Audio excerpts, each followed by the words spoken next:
Nós vamos... Bom dia a todos. Nós vamos falar sobre a Primeira Guerra Mundial, sobre esse acontecimento que foi a Primeira Guerra Mundial, onde morreram mais de 20 milhões de pessoas, onde mais de 10 milhões de pessoas ficaram com sequelas, ou seja, ficaram aleijadas, né, com membros decapitados. E isso influiu muito, inclusive, na mão de obra na Europa depois da Primeira Guerra, depois dos anos 20, né, do século 20, né, isso influiu muito. A Primeira Guerra ela acontece na Europa, né, no território europeu, um país invadindo o outro. Então, acabou com boa parte de terras férteis, e muitas terras foram bombardeadas, muitas cidades foram bombardeadas. É uma guerra que ela é dividida, e a gente até vai dividir a aula de hoje em duas aulas, que a gente chama de guerra de movimento e a guerra de trincheiras. A guerra durou 4 anos, vai de 1914 a 1918, e os 2 primeiros anos dessa guerra são que a gente chama de guerra de movimento, ou seja, os exércitos, as infantarias estão se movimentando, as marinhas estão se movimentando, invadindo o território, provocando a guerra. E a partir de 1915 até o final da guerra, é o que a gente chama de guerra de trincheiras, né, onde eram cavadas trincheiras, a gente vai ver o que é isso depois, e fica um exército de um lado e o outro exército de outro. Existem vários filmes sobre a Primeira Guerra. O último, que até concorreu ao Oscar, foi o 1917, um excelente filme de guerra, né, para explicar esse movimento da Primeira Guerra Mundial, mostra muito da guerra nas trincheiras, né, como isso aconteceu. É um filme bem legal, uma sugestão aí para quem quiser se aprofundar nesse assunto. Eu vou desligar minha câmera e vou começar a passar para vocês um PowerPoint para a gente discutir dessa Primeira Guerra aí, tá? Bom, a gente precisa entender que essa guerra que acontece entre 1914 e 1918, como é que a Europa estava naquele período. No final do século XIX, início do século XX, a Europa ela vivia dois momentos bem antagônicos. Ela tinha muitas convulsões sociais, né, muitas revoltas em alguns lugares na Europa, e em outros lugares vivia-se o que se chamava de Belle Époque, ou seja, a Bela Época, que foi um período, né, na história da Europa, né, bem no final da guerra do século XIX, né, quando terminou a guerra franco-prussiana, né, franco-prussiana é a guerra entre a França e a Alemanha. A Alemanha tinha o nome de Prússia, e a Alemanha ela se forma como Estado em 1870, então era um território dividido por vários condados, né? Eles se unem em 1870, tanto a Alemanha como a Itália, e essa bela época, né, ela dura até o início da Primeira Guerra Mundial. E é um clima na Europa de descontração, um clima cultural, né? Tem até aqui uma imagem, um cabaré, né, da noite francesa, da noite em Paris, as pessoas dançando, passeando. Então, essa bela época, né, ela antecede também, né, essa vida na Europa, bem ao contrário do que acontecia em outras localidades, onde tínhamos o início de alguns conflitos, principalmente numa região chamada região dos Balcãs. A gente daqui a pouco no mapa vai ver onde ela fica. Então vamos conhecer o que era a Europa antes da Primeira Guerra Mundial. Então esse aqui é o mapa da Europa na Primeira Guerra Mundial. Vamos notar que existem alguns impérios, né? O Império Alemão, apesar da unificação da Alemanha, ela era um império. A França é uma república, a Espanha é um império, Portugal uma república, a Inglaterra é um império, a Rússia, o Império Russo, o Império Turco ou o Império Otomano. Então, a gente pode ver que tem vários reis, né, várias monarquias pela Europa. E aqui no centro também o Império Austro-Húngaro. A gente pode reparar que não existem alguns países. Por exemplo, aqui não existe ainda a Polônia, a Iugoslávia. Então, tem alguns lugares que ainda não existem. Apesar...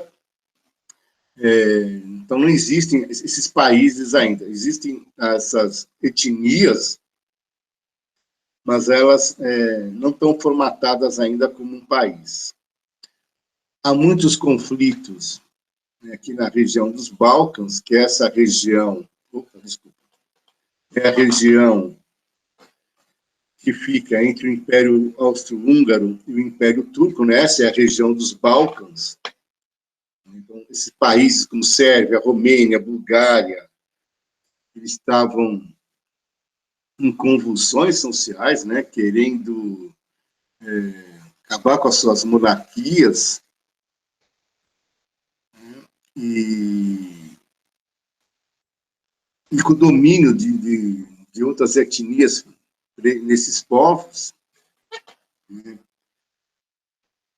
Independentemente disso ainda, nós tínhamos na Europa, né, como antecedentes da guerra, né, o neocolonialismo, ou seja, a divisão da África, né, acabou criando até uma instabilidade entre as potências europeias,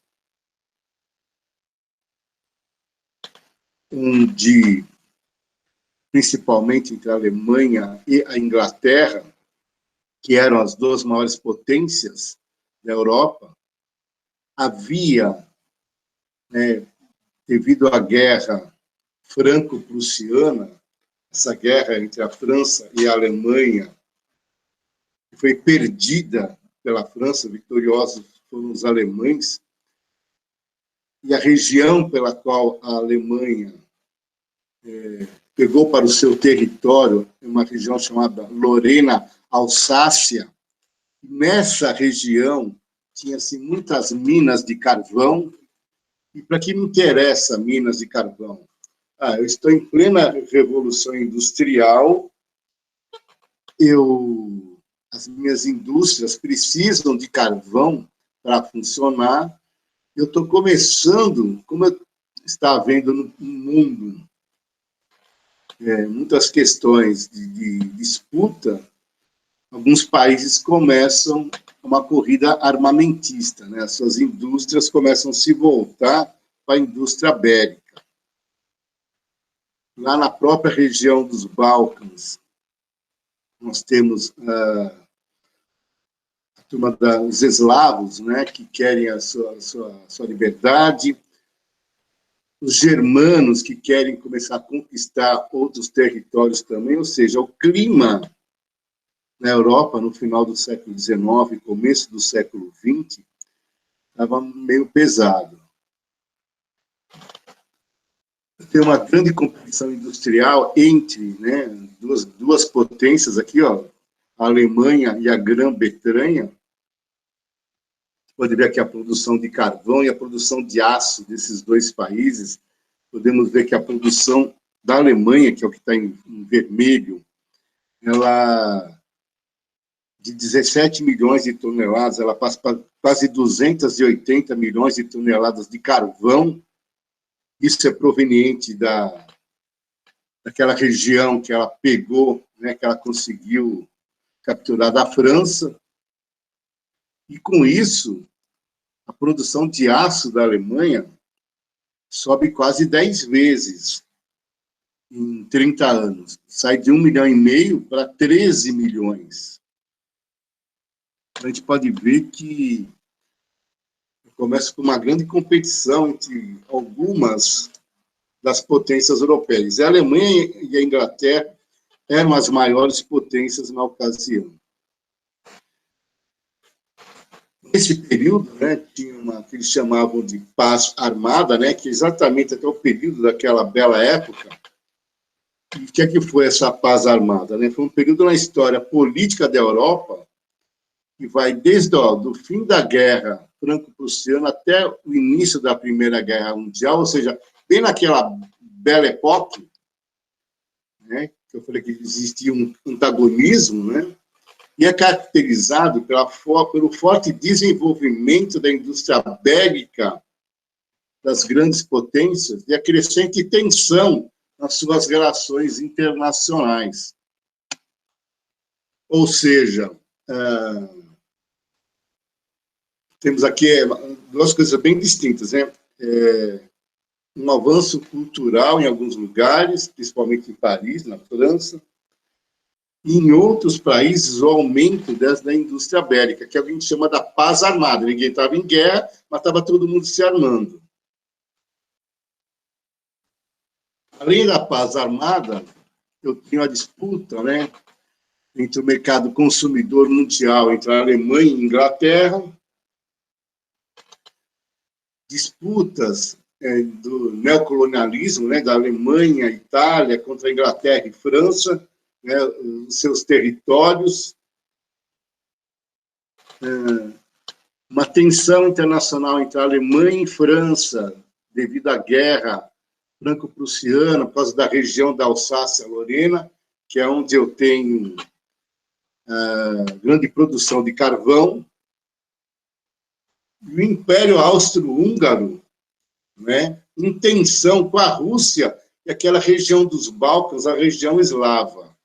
Ou seja, a Europa em si estava um clima bem tenso. E começam a formação de alguns blocos, né? Então, vamos fazer o seguinte, a coisa está tensa, tem gente se armando, vamos começar a nos unirmos para começar a defender os nossos interesses. Então, se criam, na Europa, vamos dizer assim, dois grupos, um chamado de Tríplice Entente, que é formado pela Inglaterra, França e Rússia, e outro a Tríplice Aliança, a Alemanha, Itália e a Áustria-Hungria, né? Ou seja, os impérios estão se unindo aqui, ó. Ou seja, uma política de alianças, né? A gente chama a Liga dos Três Imperadores, ó, Império Alemão, Império Russo, Império Austro-Húngaro, né? Onde o Império Russo e o Império Austro-Húngaro começam a entrar em conflito por causa do território dos Balcãs. Vai aumentando a minha tensão e vai aumentando a minha corrida armamentista. E como eu falei anteriormente, o Império Alemão e o Império Britânico são as maiores potências. Então, ou seja, o mundo inteiro, né? O mundo inteiro não, desculpe, a Europa, os grandes países da Europa começam a formar blocos, começam a se preparar para um futuro conflito. A gente tem aqui a região dos Balcãs, essa questão dos Balcãs, para a gente entender. Era um local muito tenso, principalmente devido ao Império Austro-Húngaro dominar uma grande parte aqui dessa região leste da Europa, né? Os Balcãs, a região dos Balcãs, que era controlada pelo Império Otomano, que é o Império Turco, mas a partir de 1878 passa a ser controlado pelo Império Austro-Húngaro, que acrescenta ao seu império, né, essa região a partir de 1908, ou seja, criando uma grande disputa étnica nesses territórios, aqui onde está a Bósnia, onde está a Sérvia, a Romênia, a Bulgária, ou seja, essa região, que é a região dos Balcãs, esses povos não queriam ficar sendo controlados pelo Império Austro-Húngaro, até que acontece uma coisa. Aqui nós temos a Tríplice Aliança, né, para entender a formação desses estados aqui, né, dos impérios. Ó. A Rússia defendendo, o Império Russo defendendo a região dos Balcãs. A Inglaterra e França aliadas se defendendo da Alemanha. E o Império Alemão, o Império Austríaco e o Império e a Itália se unindo para dominar o leste ou o oeste da Europa. Então, estamos com um clima bem tenso aí, principalmente por causa da região dos Balcãs. O que vai acontecer? Em 1914, o arquiduque Ferdinando ele faz uma viagem para a Sérvia e nessa viagem, né, o arquiduque o Ferdinando ele era o sucessor ao imperador, né, do Império Austro-Húngaro, e ele sofre um atentado em Sarajevo, na Sérvia, onde morre ele e a mulher dele. Então, tem aqui até o jornal aqui, o jornal The New York Herald, né, falando que o arquiduque Francisco Ferdinando e sua consorte, sua esposa, a duquesa de Vandenberg, são assassinados, né, e morrem na cidade nas ruas, sofrem um atentado nas ruas de Sarajevo, na Bósnia. E esse atentado foi feito por um militante sérvio.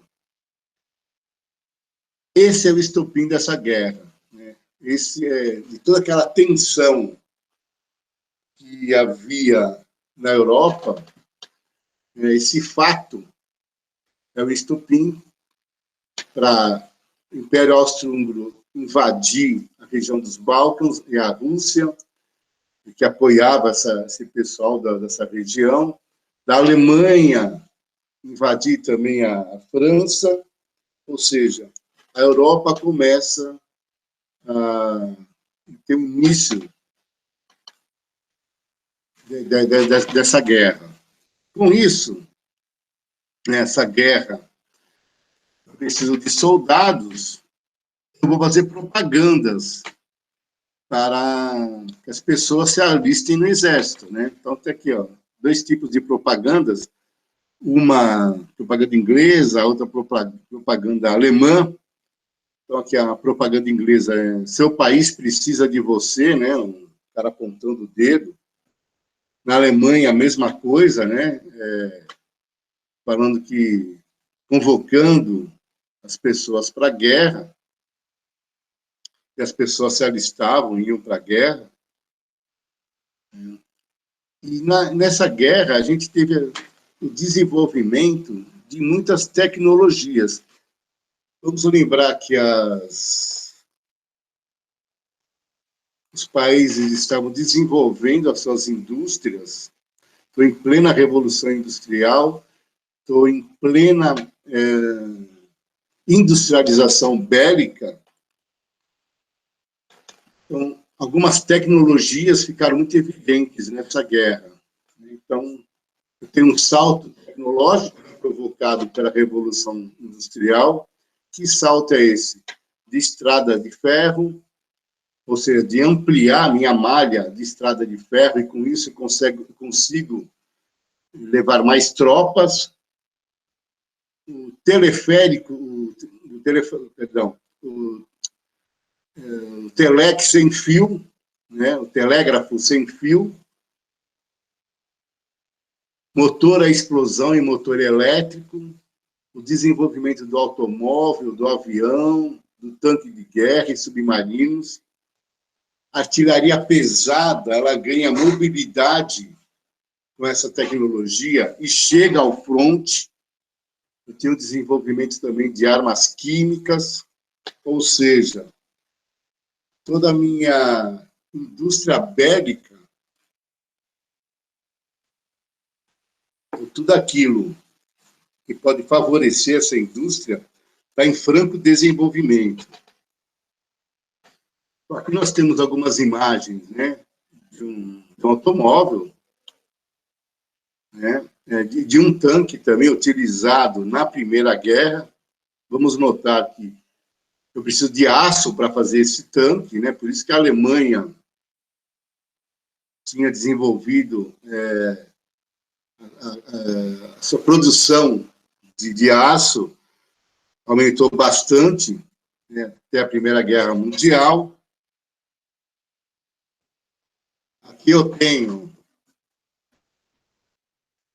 submarinos, artilharia.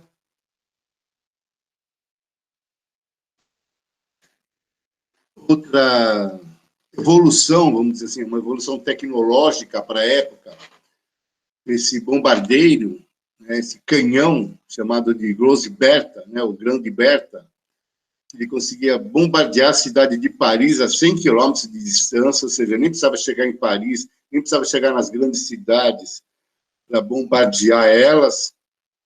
Então, isso, para a época, é um grande desenvolvimento. O desenvolvimento de armas químicas, ou seja, a indústria química se desenvolve com gases utilizados em combates que causavam sofrimentos e matavam as pessoas, né? O tal de gás mostarda, por exemplo, quando você respira, quando você inala esse gás, seu pulmão, né, você sufoca, você acaba morrendo sufocado, né, por causa desse gás. Então, as pessoas usavam máscaras, os animais também usavam máscaras, tem fotos de animais, né, usando máscaras. Então, a gente pode reparar que nesse período, né, da guerra, que é os 2 primeiros anos, os países, né, estão se movimentando, um está invadindo o outro. Aqui a aviação era usada, além para observação aérea, onde estavam os outros exércitos, para eu fazer fotos. Aqui nós temos foto de um piloto jogando bombas, né, em algum território. A gente entendeu o desenvolvimento dessas indústrias.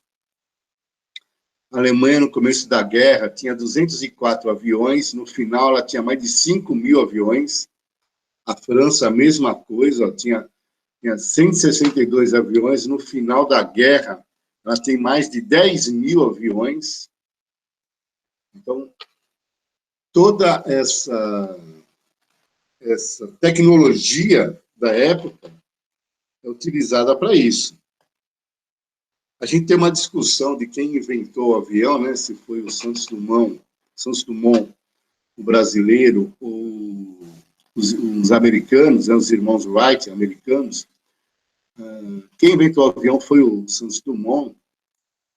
A diferença é que ele não patenteou essa invenção, por isso que os americanos é que levam o crédito.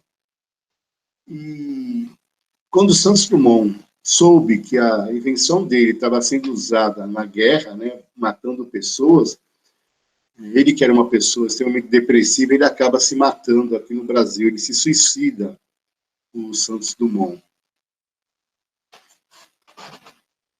Aqui nós temos um mapa da Europa, um plano chamado Plano Schlieffen.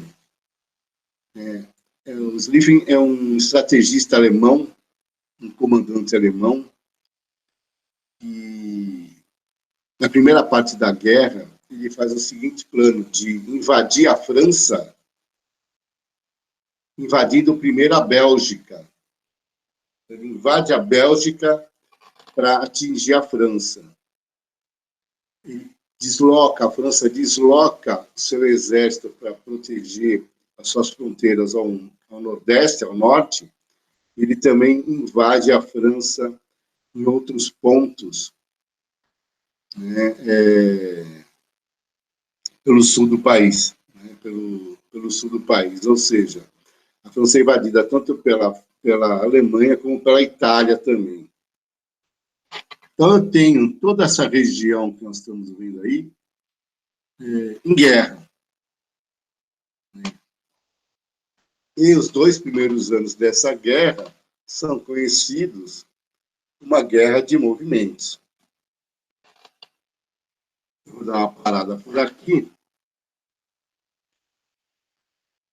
Na nossa próxima aula, a gente vai dar continuidade a esse assunto, entendendo como é que funcionou, né, a guerra chamada guerra de trincheiras, né, o que eram essas trincheiras, que tantas pessoas morreram aqui na Primeira Guerra Mundial. Apresentação.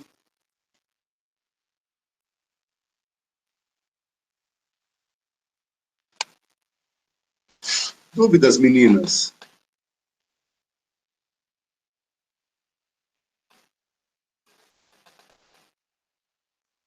Dona Ana, Dona Ana Paula.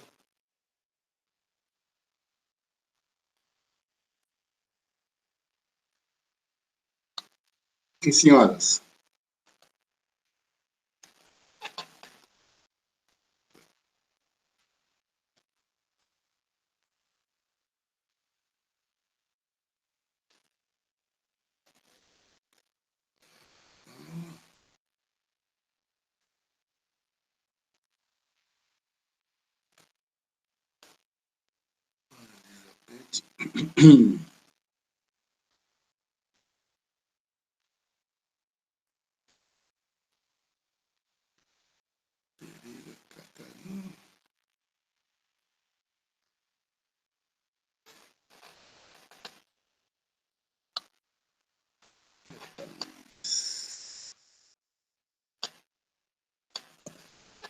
Deixa eu ver se consigo fazer uma coisa aqui.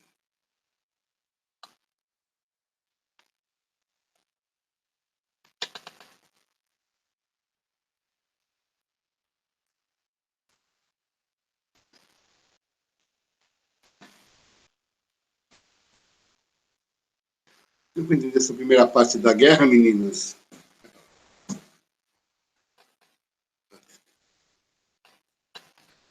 Tira um print dessa tela aqui.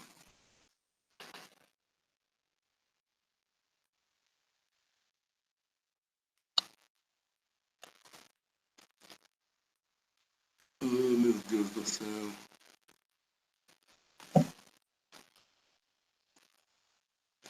Senhoras, alguma dúvida? Essas questões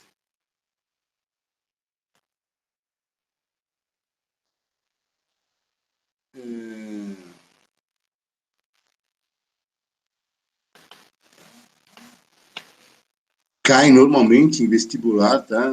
Muitos vestibulares fazem questões sobre a Primeira Guerra Mundial, sobre a Segunda Guerra Mundial. Nós vamos ver todos esses assuntos esse ano aqui, né? Primeira Guerra Mundial, nosso próximo assunto vai ser a Revolução Russa, né, para a gente entender essa questão de socialismo, de comunismo. Não nos esquecendo que a guerra termina em 1918, a Revolução Russa começa em 1917, então imagine como é que estava o clima também na Rússia. Então, todos esses países se envolvendo nesses conflitos aí, na época, né, extremamente tenso. Os Estados Unidos também, em breve, começa a entrar na guerra também. Vou interromper aqui a gravação.